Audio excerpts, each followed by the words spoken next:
projet boo xam ne day lëkkale ay organisation yu bëri pour accompagner jàppale l'État du Sénégal mu jëmmal stratégie mu def stratégie nag doxalin la rek état bi dafa wane doxalin bi mais nan lañ koy jëmmalee loolu moo taxoon ñun teg benn projet pour accompagner stratégie boobu. ñu lancé projet bi décembre 2024 tey ñu ñëw nag pour tirer les enseignements lan lañ jot a def lan moo ci baax nan lañ koy gën a dëgëralee lan moo ci baaxul nan lañ koy defaraate pour gën a mën a continuer parce que stratégie bi yamul 2026 day dem ba 2027. li ñu jot a def nag bëri na mais dañ koo tënk ci axe premier axe stratégie bi dafa am ñetti axe ñetti yoon bi ci njëkk moom mooy nan la ñuy xamee li ñu am mooy mangrove bi. beneen bi mooy nan lañ koy restaurer nan lañ koy gën a taaralee valoriser beneen bi mooy yorin bi gouvernance mais projet bi xam nga projet du mën a jël lépp projet bi nag ne man damay liggéey ci axe bu njëkk bi nan la ñuy def ba ñu gën a xam écosystème de mangrove bi ñu jël stratégie bi tëgg ko def ko benn capsule vidéo résumé ko def ko en anglais def ko en français pour gën ko mën a ñoŋal loolu def nañ ko def nañu aussi ay renforcement de capacité woo ay acteurs yu bëri yuy liggéey ci aire yooyu aire marine communautaire protégée yooyu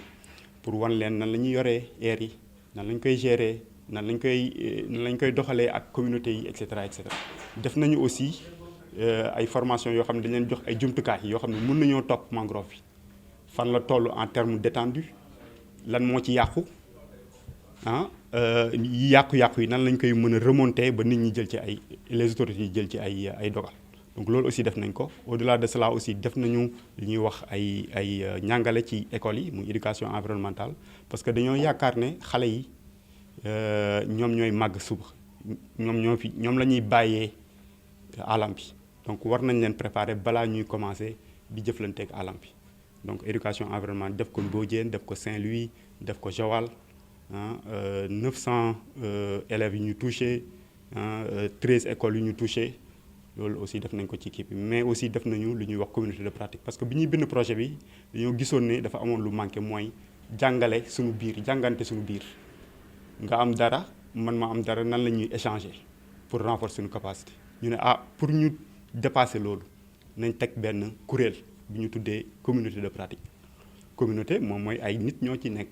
pratique moom mooy ku nekk da ngay indi loo am ñu waxtaanee ko donc communauté pratique boobu am na 150 adhérents yu ci nekk et 14 pays d'Afrique ñi ngi ci biir chaque fois ñu tase di discuter sur une thématique. jafe-jafe yi ci projet bi moom mooy dafa gàtt projet bi dafa gàtt par rapport ak liñ ko lëkkaleel muy stratégie bi 5 ans la 2023 2027 alors que projet bi 2025 la donc ça veut dire que 2026 suñu gënul góorgóorlu àndaat ak ñëpp taxawaat dina am loo xam ne dina manqué ci stratégie bi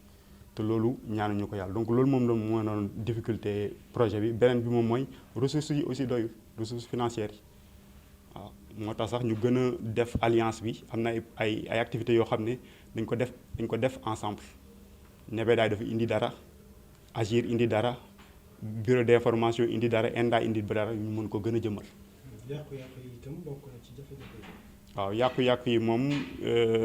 wax naa ko sànq moom mooy ba léegi ñu ngi continuer di dagg mangrove bi jël bois bi di ko toggee wala di ko defee leneen loolu bokk na ci lu koy yàq beneen bi mooy nit ñi xamuñu ko bu baax xamuñu njëriñ yi mu mën a indi mun nga si def lem mun nga si def ay yoxos paañ mun nga si def leneen ak leneen ay zone la yoo xam ne day permettre jën yi ñëw fa di fa reproduire c'est des zones de frayère donc soo ko xamulee da nga koy ñàkkal solo te lu am solo la donc dagg-dagg yooyu da koy yàq mais aussi les questions de changement climatique da koy yàq mais aussi le fait de nit ñi di continuer di dagg di dëkk l'étalement urbain yooyu yëpp dafay nekk ay types de dégradation. La stratégie c'est une stratégie nationale de gestion de l'écosystème mangrove. Donc c'est un outil qui permet donc d'harmoniser les interventions au niveau de l'écosystème mangrove, mais définir aussi les sources de financement. Alors il est important parce que ça permet donc de fédérer les interventions, les idées, et puis définir, n'est-ce pas, les résultats à atteindre. Dans un premier temps, il s'agissait donc de faire la situation de référence, capitaliser, et puis permettre, n'est-ce pas, aux différents acteurs d'avoir, n'est-ce pas, des connaissances, de bien connaître, n'est-ce pas, l'écosystème mangrove. Ensuite, une fois cela est connu, il s'agit maintenant de un peu travailler sur la valorisation de cet écosystème de mangrove en renforçant, n'est-ce pas, le dispositif et tout ce que les populations tirent de cet écosystème qui sont des services, n'est-ce pas, pour leur vie. Parce qu'aujourd'hui, il y a beaucoup de zones, beaucoup de villages qui tirent la majorité de leurs ressources dans cet écosystème de mangrove. Ensuite, maintenant, cet outil, n'est-ce pas, a été élaboré de manière participative. Donc, on a inclus tous les acteurs lorsqu'on a élaboré cette stratégie. Maintenant, il faut aussi que l'ensemble des acteurs, n'est-ce pas, participent à la gouvernance, n'est-ce pas, à la gestion de cette mangrove,